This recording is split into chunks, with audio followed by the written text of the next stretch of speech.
Are you going to be able to tell us, like, the Blumhouse secret sauce business model that you figured out? No. Don't worry. She's going to tell us some of it. You're listening to The Other 50%, a herstory of Hollywood. I'm Julie Harris Walker. This is a podcast where I talk to successful women in entertainment and hear their stories. And now I am very happy to announce our latest sponsor, the entertainment payroll company, Extreme Reach. Not only do they have the most comprehensive suite of tools and services to support all areas of media and content creation, from tax incentive support to accounting software and payroll services, and for commercials, they offer talent negotiations and editing, content delivery, and residuals.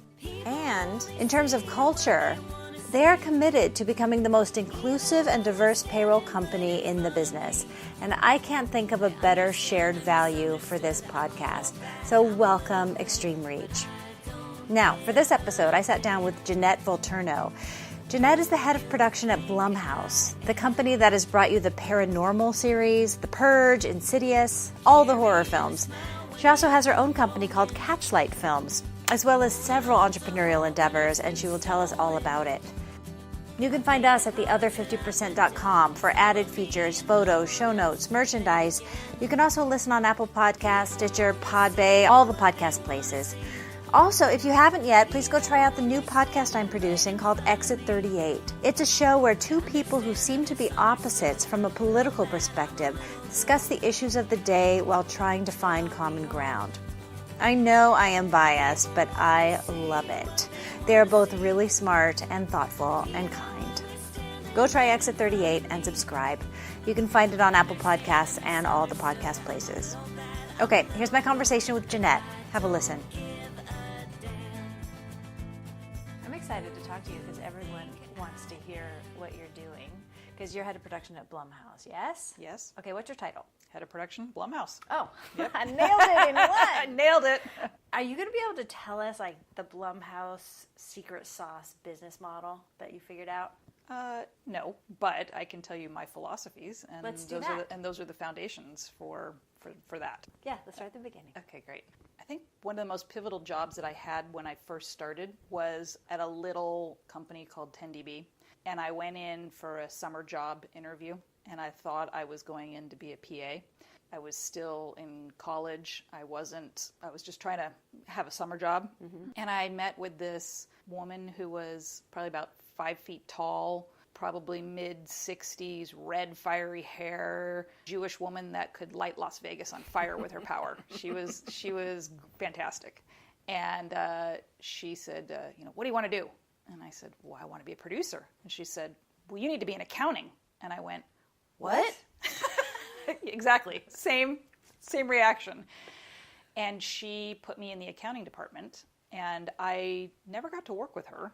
I actually don't know where she went, but she was so pivotal in my life that accounting foundation that I had back then taught me that you can tell a story by numbers. Mm-hmm. And you can either scare the crap out of somebody by front-loading a cost report or how you put a budget together, or you can slow play a conversation, or you can, gently land the plane nicely and then present them with some savings at the end, right? And that part of seeing that there was another way of supporting people and telling, people what they have to spend and how to spend it and how to manage it and that sort of thing. Seeing the glimpse behind the curtain of that was pivotal and helped me get other jobs in the future. So I, being like the kid that I was back then, I mentioned to one of my friends, like, hey, I'd really like to find out how a major motion picture studio works. And she was like, I have a friend who over at Sony, let's go have lunch. And I was like, great. And I was that kid in high school who, I went to high school in Culver City, and back in those days it was MGM, and I was that person that knew that I wanted to be a producer when I grew up. And How did you know that? Because I was the person that volunteered to produce all the homecomings and the proms and all. Me too. Yeah, so I'm familiar with that I like managing people and making events happen. Yeah. So I had these such fond memories of being a kid and like needing a backdrop for a dance, and 20 of us walking over to MGM and like staring at all the different backdrops, and they would allow us to pick one and they'd pull it down, and then we'd all carry it back to the high school and hang it up, and throw the dance and the whole thing. So that's how I knew that I wanted to do that. And I said, yeah, great, let's go have lunch over at Sony. And I was working part-time doing the accounting stuff, and they were so cool with me. They allowed me to, I was so fast at what I did. They paid me a full week work, and I only worked Monday, Wednesday, Friday, and I went to UCLA Tuesday, Thursday, and Wednesday nights. But they paid me a full week because I was so fast at what I did. Wow. And I was phenomenal. It was fantastic. And I was taking world arts and cultures, so it had zero to do with producing and whatnot. But that was also very instrumental in who I am today and how I do things, because my emphasis is anthropology, and reading people and being able to help people is... I almost feel like everybody in our industry is on one end of the spectrum or the other, and you have to have like a psychology degree to help people in a certain sense. For real, and you're in some different country every time I talk to you. Yes. So that was huge. I mean, I never graduated from UCLA because Sony made me an offer I couldn't refuse. So I'd gone to this lunch, and I was just being an acquisitive kid. And I was asking a bunch of questions, and it was this new division called ImageWorks that was producing visual effects. And I had no clue what they were doing, but I got a phone call after lunch, and Mickey McGovern, who was my boss over there, became my boss over there, said, I know you have zero idea about visual effects, and you're still in school, and you have a lot to learn and everything, but, I think that we would make a great team, and we'll train you from the ground up, and you have to start immediately. It's on James and the Giant Peach. And I was like, I almost dropped the phone. Like, shut up. Yeah, so. Hold on. Let's just savor this story for a minute. You went to lunch at a Curiosity and walked out with a job. Yeah. And I was doing fine at the other job and getting my degree and all of that stuff. You weren't looking for a job. I wasn't looking for a job, no. But you weren't afraid to sit there and ask a bunch of questions and get to the bottom of it. Yes. And they said, she's sharp, she can work with us. I thought it was fascinating. I was like, wow, you make stuff from the computer that doesn't exist in real life, and you're doing art by math, like same as I do, but in the computer, right? Yeah. So cool. Okay, so James and the Giant Peach. So that was my first film that I worked on. What'd you do? Feature. I was a visual effects coordinator. And So did you leave school? I did, yeah. And I made a deal with Sony. I said, I don't want to drop out mid-semester, so I want to be able to, I'll work my ass off over the next couple of weeks, and I will finish this semester. I need to give, 2 weeks at this job that I'm at right now. I was just juggling a bunch of stuff all at the same time, and they allowed me to do that. They were very kind. And so I remember sitting in meetings and writing down words that I had no idea. It was like they were speaking Klingon.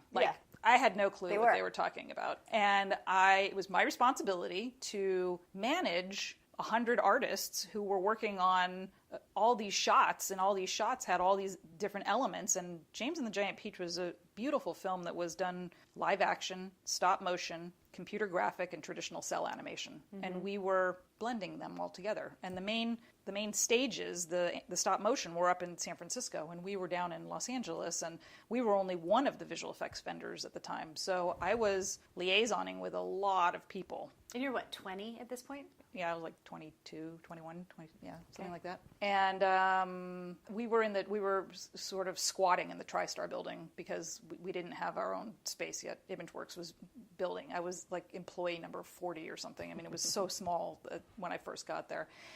And I started figuring out that, just like a regular crew, the way to their heart was with food. And I got an allotment to be able to have a bunch of food behind my desk. And rather than me spending 2 hours running around the entire TriStar building trying to figure out what everybody was working on and what they needed, they would all come to me because they would want the snacks behind my desk. You lured them in by snack. I did. But that helped me try to figure out how to make a better tracking software system, because I know this is going to sound funny, but I consider myself a very lazy person. That is funny. I know. Wait till you hear, you guys. And I don't like doing things more than a couple times. once if I had my You're preference. Efficient. Yes. You're not lazy. Yes. Okay, that's a better way of saying it. Efficiency. Yes. Because you have a lot to do. I do. And so that was like the starting of me creating better ways of doing things, more efficient ways of doing things, and a better way to communicate. And I helped write a manual for them. And at the time, most of the coordinators were women, and most of the visual effects producers were women. Most of the visual effects guys were the supervisors and the CG supervisors. And the women didn't want to share, the coordinators didn't want to share the information because they felt that it was job security.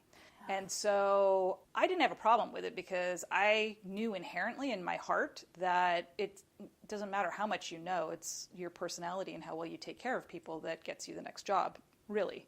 So when I put the book together, I had a few people that were a little grumbly with me just because they thought I was giving away trade secrets kind of things on how to manage stuff. But I launched from there and I went to London and I helped set up Mill Film for Tony and Ridley Scott and the group U2, which was cool. So my mom's British and I got to go work over there for a couple of years. And that I really, sounds pretty great. Yeah, it was cool. It was very cool. And I could hear the British have a way of not saying something direct like an American. Like a New Yorker will tell you if they're pissed at you, they'll tell you straight to your face, right? A person in LA will usually lie to you and sort of brush Talk about you you off. behind your Yeah, back. totally. And a person in England will say something so polite that you have to read really what's in the unsaid. Like they're a bit disappointed? Yes, which means they're really pissed off at you. Yeah. So I got along really well over there because I started figuring out what was being said in the unsaid. And my other colleagues who were American that came over had a harder time because they were used to working, quote, the American way. Right.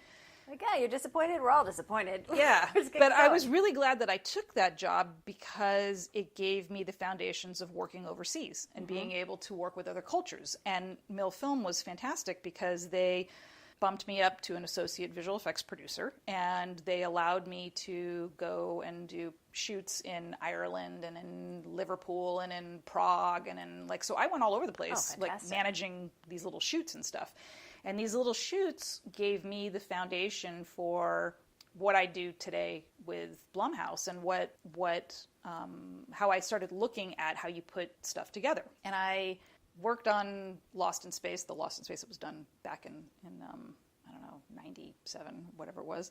And I made a short film with one of the producers from that and some friends, and it went to the Venice Film Festival. And I was like, great, this is fantastic. I'm going to leave visual effects and I'm going to start doing the whole film and not just because the VFX was a fantastic learning ground for me. And the people that I were around were so brilliant. And it was so wonderful to see how they could literally take something from nothing and create these magical worlds and figuring out how to manage them. Because, when you're on a film set, you can physically see an electrician or a gaffer move a light. You can't see that in the computer, and the management side of visual effects doesn't work on the same platform as the visual effects artist. So you're truly blind in seeing what it is that they're doing. And they're artists and they're engineers, and how do you talk to those people? And these days they work all over the world and, whatever. So, it was a really great training ground. But I moved back to Los Angeles, and I had interviewed for some visual effects jobs, and I turned them down. And I decided that I wanted to go to my roots and try to figure out how to produce. And I started Catchlight, and I declared myself a line producer. I had no experience, really. Is Catchlight your company? Catchlight's my company. Okay. And I had started it with a former partner, and I bought him out when he decided he didn't want to be in the business anymore. But I really had this draw to create projects that entertained people and that made a difference. And we had just started it, and I went to go see a Tibetan speaker in Los Angeles, and I ran into my old professor from UCLA in the parking lot. And she said, "Oh my God, you're back. What are you doing?" And I was like, "Oh, I started a film production company." She's like, "Great, I'm producing the World Festival of Sacred Music for the Dalai Lama." And I was like, "What? Do you need a film? Do you need it filmed?" And she was like, "Yes, I do." And that was my first project. And oh, how cool. Yeah, I guess I kind of stumble upon things sometimes that happen to be right place, right time. That's how the world works. Now, what year was this-ish? 99. Was this around the time where the Dalai Lama announced that it would be the Western woman who would save the world? I don't know. That's interesting. It was right around then. Huh. Anyway, sidebar. Yeah, well, Judy Mitoma from the World Arts and Cultures Department at UCLA, she's an amazing, amazing person and was very inspiring. And even though I never got my degree, I felt like I got it because I got to work with her and I got to produce a couple of these festivals with her. And that was the starting of Catchlight. And so over the next, few years, I was hustling as best as I could and learning legal. I would sit on the phone and flip through books and agree. Somebody would say something on the phone and I'd say, hang on a second. And I'd look it up and I'd go, okay, yeah, we can agree to that, We were trial by fire. Yes, we were physically driving prints around to screening rooms. It was true independent filmmaking. And we had convinced some investors to give us a finishing fund to help other people finish films because for some reason these investors thought that since I worked in the visual effects side of things that I knew post. And same thing. Yeah, and that it was a safer bet for them to do that than it was for me to do the whole film. But eventually I got somebody to believe in me and I started line producing small independent feature films, $500,000 independent films. And that got me my foot into DreamWorks. And I started doing bits and pieces for them. They'd created a little indie division called Go Fish at the time, and Steve Mullen was hiring me to redo a Japanese film and do it in English. And, we did the short that was the piece between Ring 1 and Ring 2, which I affectionately call, Ring 1.5. It was called Rings, and it was on the DVD. And yeah, so we did some really cool stuff. And then when we were making ends meet and figuring things out and moving along and having fun, and I got a phone call from Steve one day, and he said, we have this little film called Paranormal Activity, and we don't know what to do with it. Can you go down to San Diego and play around with the ending and give us some options for it? And I was like, okay. So how far along were they? Well, the film was done. Oh. It was the version that Oren had shown at a film festival, and Steven Schneider had seen it and brought it to Jason, and they bought it, and it sat on a shelf for a while because nobody knew what to do with it. They didn't know whether they liked the concept, but they didn't want to release it the way it was. It needed something else in it, and they weren't sure if it was additional photography or redoing it with known actors. Mm-hmm. So, they said, just go down to San Diego and play and just come up with something. And figure it out. Yeah, so we did, and we cut holes all through Oren's house and what? played What do you mean? Stunts. We were like pulling her up the wall, sliding her across the wall. So you were reshooting? Oh yeah, the whole ending. We redid the whole thing and just messing around. Like, what if she did this? And what if she did that? We were being kids, really having a ball. You're playing. Playing. We were playing. I brought a bunch of stunt guys down there, and Oren was really funny. He's a purist, and he felt like if it was supposed to be shot at night, that you should shoot it at night. Mm-hmm. And I was like, oh, no. So we went out and bought a bunch of trash bags and taped his windows and, shot during the day because we were like, no, we're not staying up all night doing this. Like, all the drapes are closed in your shots. You can actually shoot this during the day. This can be managed. It can.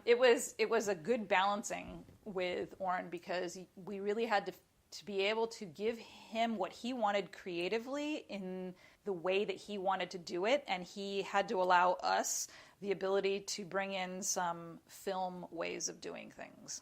So that was a challenge, but fun at the same time. So that was the first weekend we went down there. We came back and they said, oh, we love it. This is great. Can you go back and do some more? And like maybe in this section of the film? And so we did. A couple weeks later, we went back down and we played again. And, at that point, I think, is when I met Jason. And he was sitting on the couch and he turned to me and he said, why don't you work at a major studio? And I said, yeah, who are you? Yeah. I said, I have worked at a studio and I don't like working at studios because they don't allow freedom to the filmmaker. When I was in London, it was all about the director. Mm-hmm. And everything was about the director and protecting their vision and helping them to really create. And at the studio, it's all about the bottom line and the suits. And I get that because we're making very, very expensive movies. And I said, but I think the magic is when you allow someone to create what it is that they want to create. And maybe there's a price point that you can do it where if you make it small enough that it's worth it. And he said, I hear what you're saying. I've done the independent route, but then you can't get distribution because it's such a mafia business. So we just kind of talked back and forth a bit, and I said, well, wouldn't it be cool if you could do it independent and get it released through the studio system? And ding, ding, ding, ding, ding, God bless him, he did it. He figured it out. So, he asked me to do a budget for a project, which never ended up going. He said, I want to pay you to do this budget. I said, don't pay me, let me do it. And if it goes, pay me. And if it doesn't, it's okay. You can pay me back, pay it forward on something else. And he was like, oh my God, that's incredible. Who works like that? Yeah. And I said, I want to prove to you my worth first before, we move forward on things. And he was like, wow. And I didn't stop working for him.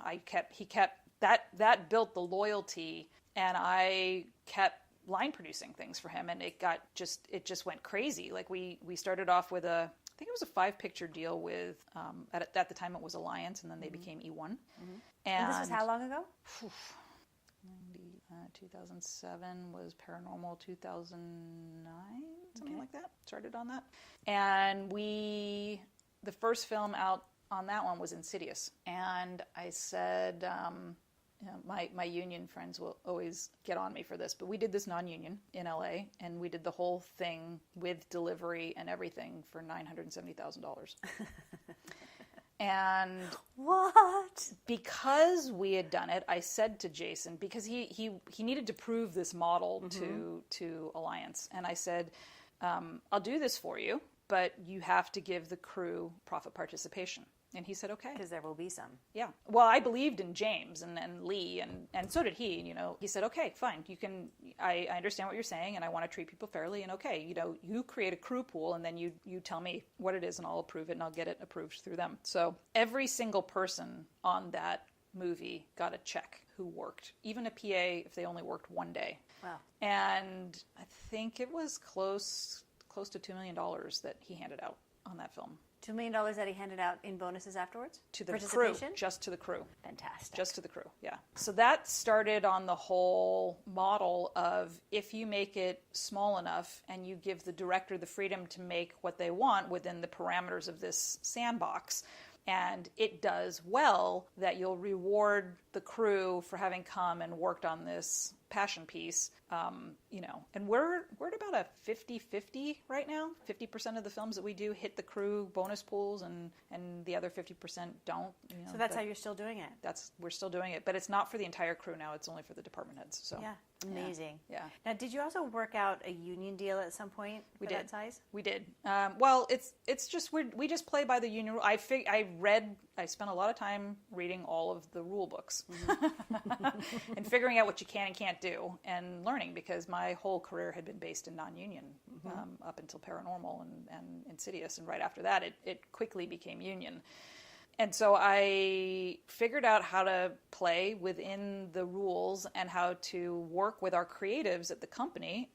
At first it was Jessica Hall, and then Cooper came in, and now we have Bea and Ryan as well, and it was only me on the production side. And so I get to work with them. You're the only production executive? I'm the only production executive.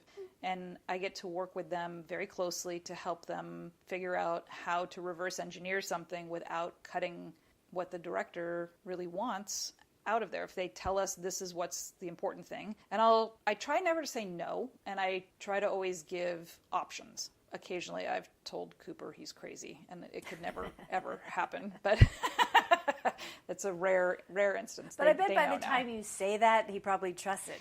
They do. Well, and they know. I think we've read so many scripts and done so many projects over the years that I've been there, that they know themselves now what the limitations are and what we can and can't do.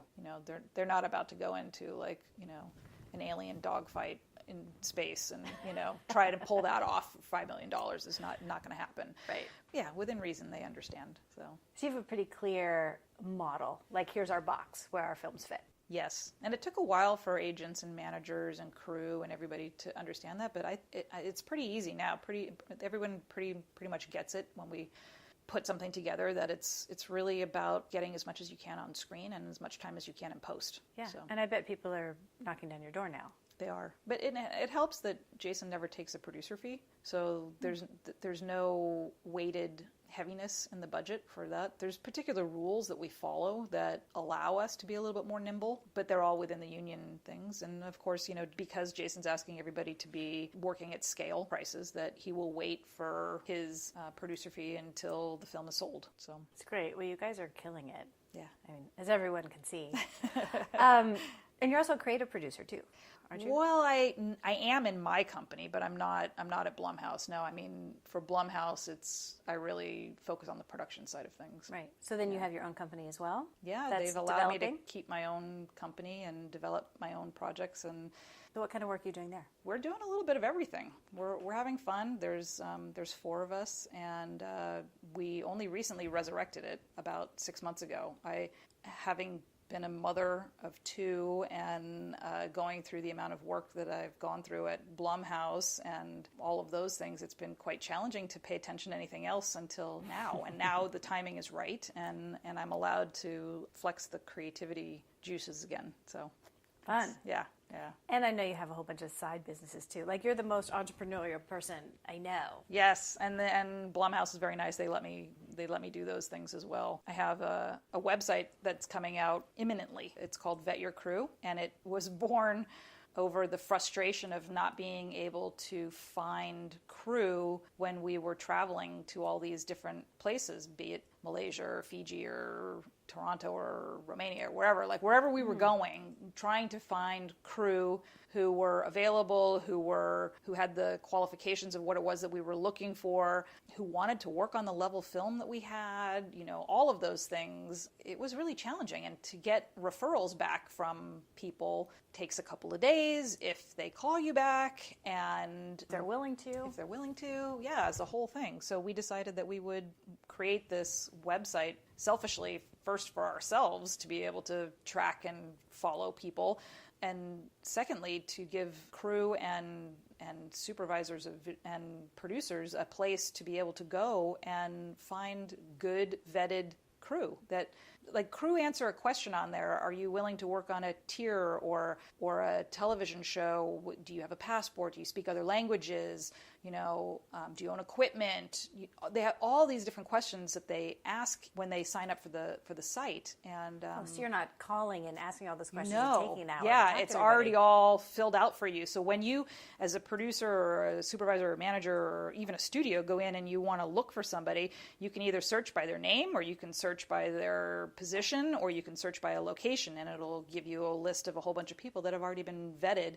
And then, we hope that people feel like it's a pay it forward kind of thing, where the more you vet as a user of the site, the more that, it'll get used and it'll help people find who it is that they're looking for. Then the information just gets better and better. Yes. Is it in the United States and all over the world? It is. It's all over the world, yeah. Wow. Yeah, we've built it for a global market. When's it launching? Next week. Ah, I know. We should say it's May 2nd. So by the time you hear this, it's out. Go sign up.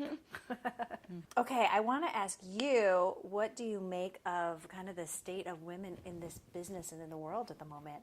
It's really exciting. When I was coming up in the ranks, you definitely felt that there was a competition, that there were only a few slots available.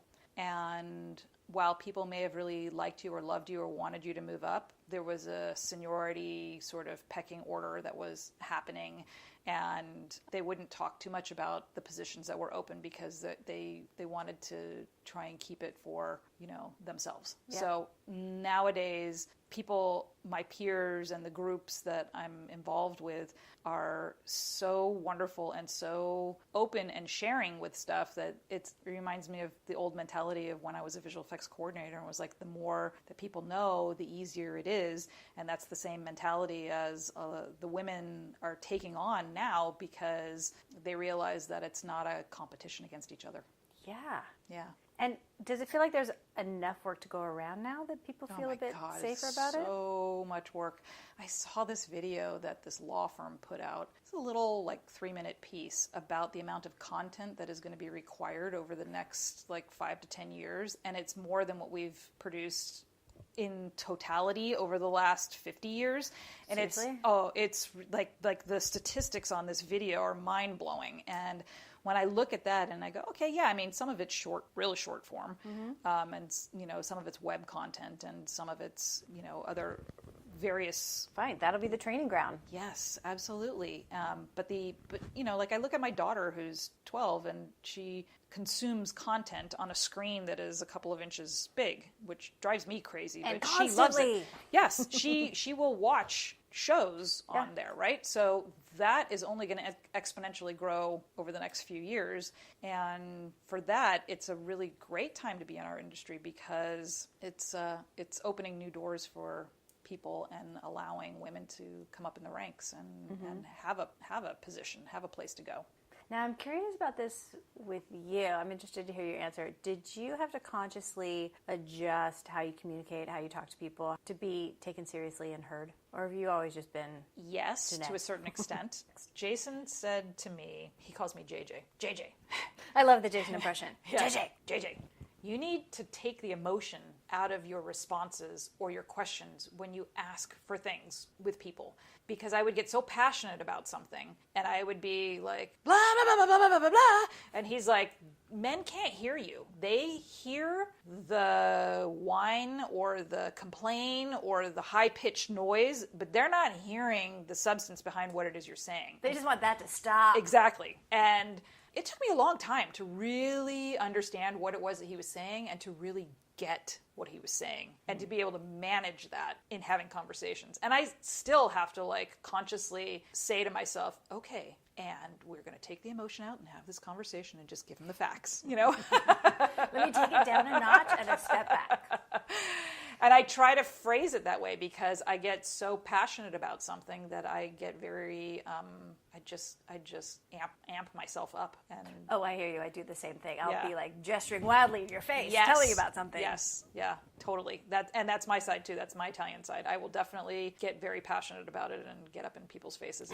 And God bless him. That was a lesson that took him a long time of slamming into my head to really understand the nuance of and the importance of for men to be able to hear me was to take the emotion out. Very good advice. Also, I think you have a unique way of dealing with difficult men that makes them not so difficult. Tell me about that. I love my dad. He's very, he was the man of the household, and he's very Italian and very, back in the day, he was very male chauvinistic. He's mellowed out a lot in his old age. And I would hear him say something, and my family would get very animated about it and engage in a fight, basically. And I would be the only one that wouldn't really engage in the fight because I would say, well, tell me why. Tell me why you believe that so passionately and why I should believe what you're saying. And it would open up a wonderful dialogue between us where even if I agreed to disagree with what it was that he was saying, we were actually having a conversation and not fighting. Yeah, so then it's not a fight because you've made him a human and then you want to hear what he thinks. Yes. And then did that translate into work? Yes, it does. I do the same thing with a lot of the men that I work with who are, and I hate to kind of phrase it this way, but of the older generation who have a dictatorial kind of way of being. It's just the baby boomer work style. It is. Authoritative. Yes. And I actually get along with those type of people very well because of the way I learned how to be with my dad. And I can disarm them by asking them to explain to me why they feel a particular way or why they did or said a certain thing so that I can understand where it is that they're coming from and why they did it that way. And they've been very gracious to let me sit in the room and be a fly on the wall in many high-powered discussions, and I've learned a lot from that as well. I understand the posturing to a certain extent, but sometimes they can't turn it off when they leave that room. and then you want to say to them, it's okay. There's so many of them that I just want to give a hug to. Yeah. Because you can see that they're so, they don't really want to be that way, but that's the way that they feel that they need to be. And because I can drop it down to a level of I just want to understand and let's have a conversation about it. I've had a lot of success with moving relationships forward and conversations forward to get things done without getting into a fight with somebody. Because it is very disarming and it's not combative. Yeah. And it's giving them enough respect that there's something behind it, yeah. which then I'm sure makes them respect you. But that was something that I learned as a kid and then just cultivated it as I went along. It wasn't something that was necessarily taught to me. It was a survival instinct in my family to be able to have a conversation with my father. Yes. Yeah, smart. Yeah. Now, tell me how it's been for you working all over the world. We were talking a little bit about, before I turned this on, about the cultural differences and how men and women work together in different countries, like Saudi Arabia. Like, how has that experience been for you?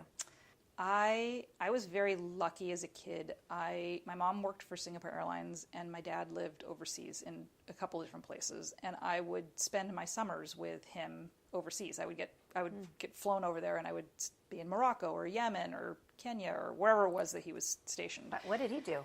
I can't tell you. No, it's like that. He was an engineer for General Electric, but worked in the armed forces as well for the government. Well, and he would take me to these wonderful places, or I would travel with my mom on vacations, and I would learn about cultures, and I studied them. And I don't take it personally when someone has their own belief. So when I landed this job for Aramco, which is Saudi Arabia's oil company there, and it was their 75th anniversary video. And I went over to Saudi Arabia twice, and each time for a couple of weeks, and did a bunch of research on what we were going to do and how we were going to film this and how we were going to put this presentation together. And on one of the trips, we were sitting in an engineering department, and I had our production manager, Mark Ketcher, with us, and all these men were sitting there, and we were discussing how the facility works and the building and what we could film and what we couldn't film and what we wanted to film. And the guy who we were dealing with in the engineering building kept talking to Mark, and Mark kept turning to me and asking me questions, and the guy was very nice, and he picked up on it after 5 minutes into the conversation, and he turned and he looked at me and he said, "Are you the person in charge?" And I said, "Yes, I am, but if you'd prefer to speak to Mark, that's okay as well." And it took him a minute to sort of digest it, and he took a breath, and then he said, "Okay." And then he started speaking to me, directly to me, which was very nice. It was very nice of him. I really enjoyed working over there, actually. They were very nice to me. Yeah. I bet there was a little bit of magic in that, you giving him the option, and then he got to think about, what am I going to do here? Yeah. I try to do that in most places. I try to have a respect for the culture. Mm-hmm. I don't. It's not my place to push on them my beliefs. It's whenever they're ready. You're not organizing a march in Saudi Arabia? No. Okay, fine.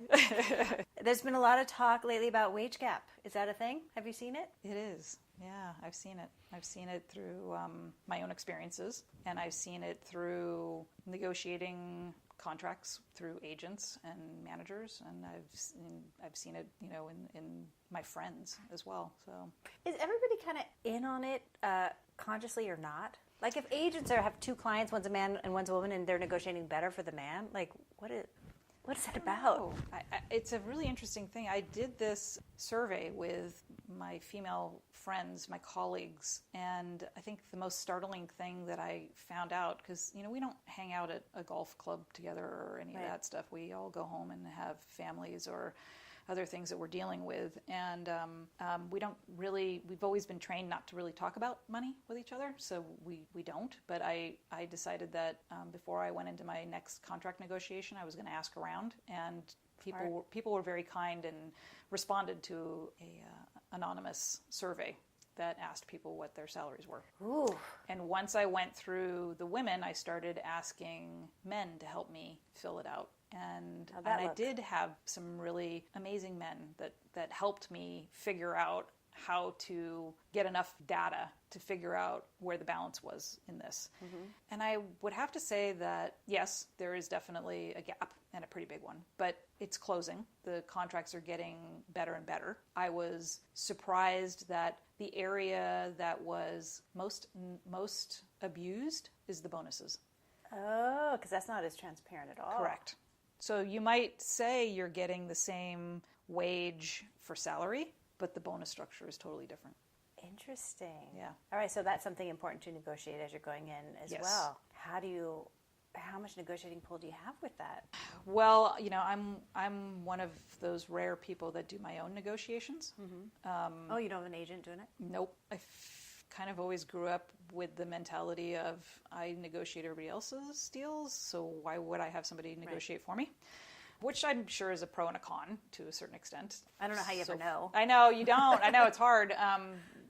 it's trusting the people that you work with and asking around. It's trying to get the information in the best way possible from the people that are your colleagues and who are in similar positions. Right, like where should this be? What is a reasonable ask? Correct. Yeah. And knowing your value and having the confidence to do it. Correct. And the way that you ask as well. It's all very much in the way that you ask. Talk about that. Well, I've gotten a lot in my life by the way I ask for things, just by being very sincere and by asking nicely. Yeah. I mean, that's it. Really, it is. Yeah. It's that simple. There's a lot of people that don't have the art of asking nicely. Mm-hmm. And you can see that they struggle with it. And it's a hard thing to teach somebody. Well, because I think it's hard to ask in the first place. Yeah. And then to have to figure out how to ask for it in the right way. I mean, Yeah. it's a whole skill set. Yeah. We should probably have classes on it. Yeah, without guilt, but being humble. Like, Right. Right. And I deserve it in a really Yes. nice way. Yes. Because I'm really good at what I do, but, I guess.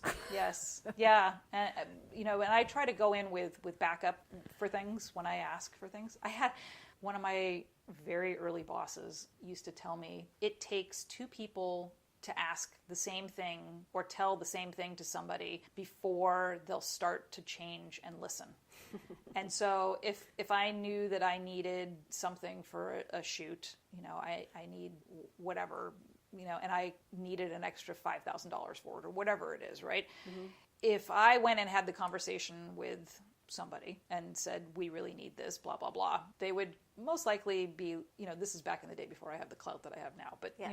They would look at me like, okay, maybe, and then I would have somebody else go have the same conversation with them, and then they would start to change their mind on it because they'd go, oh, it's validated. More than one person has said the same thing. Now maybe I start to believe it, Smart. Would you have that second person be a man? Sometimes, not all the time. Okay. Yeah. Yeah. Just testing that as a theory? Yeah. No, I've done it both ways. Yeah. Yeah, that's smart. Yeah. What do you think the next steps are for women? What are we doing next? Last year it was Me Too and Time's Up and the women have organized and we're going for it. I think it's training. It's taking somebody under your wing. It's finding somebody that you want to groom and bring up. And for me, I'm most excited about trying to bring crew up and in, because we have all of these wonderful goals of having, equality 50-50 by this certain time, but there's not enough women that are coming up the ranks to be able to fill those. So it's really about mentorship and training people. Yeah. Smart, because you got to have them ready to step in. Yeah. And I know there are tons of women who are ready to step in, and then there's still a lot of closed doors. So how do we influence the women are ready, now you got to let them in, guys? Yeah. I've always looked at my career and life as timing and knowing where there's an opportunity. Mm-hmm. So if you sense that you're in a place that doesn't have an opportunity for you, start networking and seeing where you might be able to find an opportunity. Because don't beat your head against the wall. Yeah, because eventually those companies that aren't open enough to help and to grow people will not thrive. Well, it's not where you want to be anyway. That's my philosophy. I don't think they will. Yeah. Because their energy is off. Mm-hmm. It's really read the room. Really does come down to energy. Yeah. Yeah. Did you have a mentor? I've had a few really cool people, all different, a lot of men. I've had a lot of really great men in my career who've helped with various pieces of the puzzle of figuring out who I am and how to do things and where to go and, enlightening me on stuff. And then I try to do a lot of work on myself as well to be able to teach my kids. And boy, they're teachers. That's a nice reflection back, right? Yeah. Yeah. So they're my teachers as well. And my friends, they give a lot back as well. Now, how you have two kids, like 12 and 4, I want to say? Yeah. And you're doing 20 million things. Yeah. Let me ask you the woman question. Like, how? I have an army. I'm a single mom. I have my mom and my other mother. I was raised by two women. Oh. And I live about a mile from them. And then I have a nanny that helps me every day after school. And I have another nanny who's on standby for when I travel, that'll spend the night or stay over or take James when I need her to. And then I made a deal with a friend who we barter. So she stays in my converted garage and I don't charge her rent, and she takes care of my kid when somebody else can't, if I need her to, or will sleep in my room if I'm traveling or something like that, and while she's getting her career up and off the ground. So it does take a village. I have a full calendar that we all share that is just, who's picking up who, where, when, who's the taxi service for what. Because it is pretty impossible. It is. I try to carve out as much time as possible. I tend to be out during the week networking or traveling, and then I try to be home on the weekends. And that's my concentrated time with the kids. Yeah, because I know you're really connected to your kids and have traveled with them. And yeah, I mean, when I was line producing, I just, it's like have kid will travel, put them on your back and just go. Let's go. Yeah. We're going to Morocco. Yeah. That's awesome. Yeah. What have we not talked about that you wanted to talk about? Blumhouse was kind enough to allow me to carve out this series that I want to do that I've decided to call Coffee Chat, which I can't tell you how many college graduates or kids come up to me and say, "Can I please buy you a cup of coffee and ask you, about your career and how you got started and what I need to do and blah blah blah." And so I wanted to do this series because I would love to give back, but I don't think that I could actually teach a full-time class. I don't think my schedule allows me to do that right now. And what I would want to teach isn't the stuff that you would take in college anyways. I would want to teach all the stuff that they don't tell you. Yeah. So I built this whole series, and I did one as a video. I haven't posted it anywhere yet, but it's basically how to survive when you're freelance. How do you everything around the job? Yeah, like how do you keep going and pay your bills and try to get your foot in the door and move your career forward when you're freelance without taking some full-time job? Yep. Yeah. So I did a whole piece on that with Rick, my partner, Rick Osako, and then I thought, okay, well, making a video is a bit complicated and difficult when we don't have a lot of time to be able to focus on that.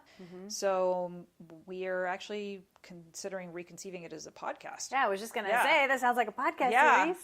The funny thing is I hate my voice. I don't like listening to it back on things. Nobody does. You just have to get over that. So I've been like humming and hawing about. You've been dragging your feet. Yes, I have. Like I've got all of the 20 different topics that I would talk about and like how to do it and present it and stuff. And I just have to look at my contract again and go back and make sure that I'm okay to do that, because I think they allowed me to do 6 per year, and that was when it was a video, and now it would be a podcast. So there's a few logistical things that I have to figure out if I decide to go down that road. Well, I think you should do it. I think everyone wants to hear it. Well, I think it's the stuff that I wished someone would have told me when I was starting out. It's all those stumbling blocks that you want to be a filmmaker and you want to do all these things, but life gets in the way, or there's rules that you don't know about, and how do you maneuver and make it past them, like right, because it's all trial by fire if someone doesn't tell you. Yes, and I think a huge part of the way that we created the system at Blumhouse was because I don't like it when someone tells me I can't do something. That's an inherent quality that I have. And so if you tell me that, I will do everything in my power to figure how to go under it, around it, over it. You're doing it. Yes. If you're going to tell me no, there's I have this little devil inside me that's like, uh-huh. Right, and I wasn't that kid. I wasn't that kid. I was not that crazy kid that did that. But in my adult life, I've become oppositional defiance. Yes, I've become that person. Like, oh, really? Okay. Everything is figure-outable. Yeah, exactly. I have the never give up, figure it out, mentality. And I tend to surround myself with those people. Well, yeah, I bet you have no patience for people who aren't like that. Yeah. Like, come on, we're doing it. Yeah. Don't be the guy in the room saying no. Yeah. We'll just leave the room. Yeah. Okay, well, you have 20 different sessions of advice you have for people just starting out. Do you have a couple of nuggets? Well, I just gave you a few right there.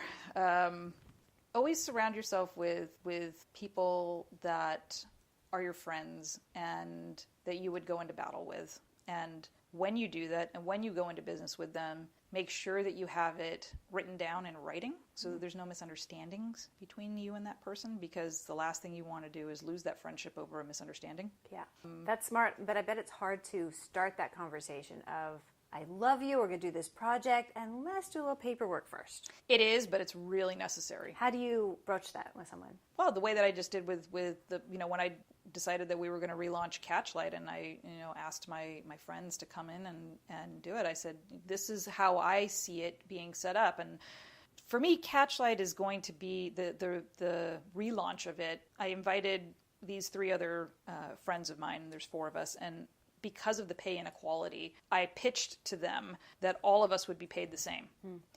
It might have been my company starting out in 1999, but it's our company now, and I very much recognize that it takes an army to do anything, right? And that family, and you want to treat them well. And I've seen it too much in my career where you help other people with their career and then you're not rewarded nearly as well as you could be rewarded for that and taken care of. So I really, really strongly feel that we should all be on the same level. And then the next group of people that we bring in that'll work with us will all be at the same level, and so on and so on. And at the end of the year, whatever payouts or dividends or profits that we'll have that we're not reinvesting in the company, if one of them worked on a film and the other one didn't, and one drew a salary from a film, then we'll equate the bonuses to that to make it equal on the backside. So I drew it all out on a piece of paper. And then it all evens out in the end. Yeah, and then I talked to some attorneys and said that a lot of law firms do have ways that they do this themselves as well, and that it was possible to do that. We just have to be very diligent about tracking stuff. And they said, "Wow, that's amazing." And then I said, "I want to take it one step further, and I'd like to do that with the crew that we're working with on any of the projects that we work with, that I want to go back to that Insidious model and make sure that everybody gets something and not just the department heads on it." Yeah. And I even called a dear friend of mine over at the union and said, like, if I wanted to give this bonus to the pension, health, and welfare, can it go directly into that person's pension? And he said, it's a lovely idea, but you can't, because the way that the pension is set up, it goes into one big pool, and it's too difficult for them to drive it into just, specific people's things. So it'll be an actual check. It'll just be a bonus check that is given. Okay, now that everybody wants to go work for Catchlight. Well, now, yeah, it's a matter of, I have a first look deal with Blumhouse, so we'll always take it. That's handy. Yep, they were very, very kind to give me that as well. They've stepped up to the plate to the requests, which has been nice. So are you staying in that genre, or are you branching out? No, I'm branching out. It's funny. Horror was never my genre. I've become the horror queen, and I find it fascinating to work on because it's stuff that has to do with things that don't exist in the real world, or hopefully, or creating an emotion or a response or a timing on something that is more artistic in trying to figure out than doing a walk and talk drama, right? So to actually work on them, I love it because it's a puzzle. Yeah, but to watch it, it is not my favorite genre. Yeah, either. It's not like if I went to the movies, over a weekend, it wouldn't be horror would not be the first thing that I would pick as, what I would watch. Yeah. So we are developing and wanting to create projects in different genres and different mediums too, all different mediums. We're working on various things. So. And TV and film and all of it? Yep. All right, exciting. I know. Keep watching. Thank you. Thank you so much. Yeah, absolutely. You've been listening to The Other 50%, a Her Story of Hollywood. I'm Julie Harris Walker. I'd like to thank Jeanette Volturno for sharing her story. And as an update, after the recording of this episode, we did indeed start working on Coffee Chat. And you can expect that to make an appearance early next year. Watch this space. And special thanks to Jay Rowe, Danny Rosner, and Allison McQuaid for the music. Please find us on your favorite podcast provider and leave a review. And of course, on our website, theother50%.com, all spelled out, for added features, bios of our guests, and the merch. And you can also follow us on all the social media platforms. And also, go subscribe to Exit 38. You will not be disappointed. Thanks for listening. See you next time. I was realizing today that I've wanted to have you on this for 2 years. I'm like, today's finally the day. I resisted it because it's that whole feeling that you're worthy to do it. Mm-hmm. And no, I hear it a lot. People resist for a while. And I always think when the time is right, you will be sitting in my living room. Yep. And I'm at a really good place in my life now. I have really, really amazing colleagues around me and really great energy, and I'm very grateful. So this was the perfect timing. Well, I am grateful. Oh, thank you. Yeah.